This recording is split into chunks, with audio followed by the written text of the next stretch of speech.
حضرت معاذ بن جبل رضی اللہ تعالیٰ عنہ کو اللہ کے محبوب نے جب یمن کا قاضی بنا کر کے رخصت کیا تو ان کو گھوڑے پہ سوار کیا اور خود حضور ساتھ پیدل چل رہے تھے، اور معاذ بن جبل رضی اللہ تعالیٰ عنہ کو وصیتیں کرتے جا رہے تھے، اور فرمایا معاذ یوں فیصلے کرنا، یوں فیصلے کرنا، یہ سب ارشاد فرما رہے تھے۔ کچھ آگے چل کے حضور نے فرمایا جب تم واپس پلٹو گے تو میری قبر کے قریب سے گزرو گے۔ حضور نے اپنی وفات کی خبر دی تو حضرت معاذ بن جبل پر بجلی بن کے یہ خبر گری۔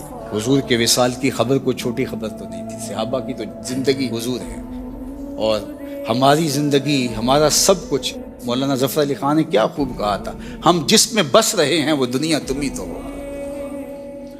تو یہ خبر قیامت کی خبر تھی تو انہوں نے رونا شروع کر دیا۔ آقا کریم نے رخ مدینہ المنورہ کی طرف موڑ لیا اور یہ زاروں کے تار رو رہے ہیں۔ جب بہت زیادہ رو رو کے نڈھال ہو گئے تو آقا کریم نے حضرت معاذ کو تسلی دیتے ہوئے جو لفظ کہے وہ سنیے، ان اول الناس بی المتقون من کانوا و حیث کانوا۔ معاذ پریشان ہونے کی ضرورت نہیں ہے، میں اپنے متقی غلاموں کے ساتھ ہوں۔